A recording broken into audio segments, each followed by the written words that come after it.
انسان کا اللہ سے سب سے قریب ترین تعلق دعا کا ہے، اور جو رہتا ہی دل میں ہے اسے اس دل کا پردہ کیسا۔ تو پھر اس سے مانگو، جو بھی چاہیے اس کے لیے اسے بناؤ۔ اگر وہ تمہیں اس مقام پر لے آیا ہے جہاں تم بے بسی سے جولی پھیلائے اس کے روبرو کھڑے ہو، تو یقین رکھو کہ اس نے اس جولی کو تمہاری چاہ سے بننے کا ارادہ باندھ رکھا ہے۔ تو یہ سوچا کرو کہ جس دعا پر ابھی تک اس نے کن نہیں کہا، جس پر ابھی تک کوئی اشارہ نہیں دیا، تو اب کبھی نہیں دے گا، بلکہ یہ یقین رکھو کہ اب تک نہیں ملا تو اب بہت جلد مل جائے گا، کیونکہ یہ اس کی شان ہی نہیں کوئی اسے پکارے اور وہ جواب نہ دے۔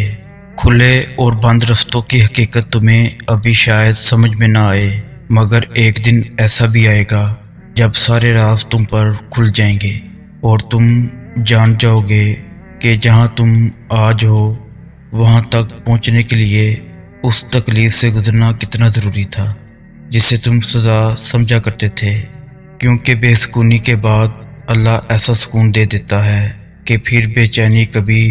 روح کا حصہ نہیں بن پاتی۔ اللہ تو ان دروازوں کو بھی کھول دیتا ہے جن پر تم دستک نہیں دیتے، تو پھر وہ کیسے ان دروازوں کو نہیں کھولے گا جن پر تمہاری دعاؤں کا مسلسل پہرا ہے۔ وہ تو ہر لمحہ تمہارے لیے کہیں نہ کہیں سے رستہ نکالتا رہتا ہے۔ وہ تو ہمیشہ تمہاری دعاؤں کا منتظر رہتا ہے کہ کب تم اس کو منانے آؤ اور وہ مان جائے۔ اللہ آزماتا ہی اس کو ہے جن سے وہ محبت کرتا ہے۔ وہ تمہاری نظر میں چیزیں اس لیے ناممکن بنا دیتا ہے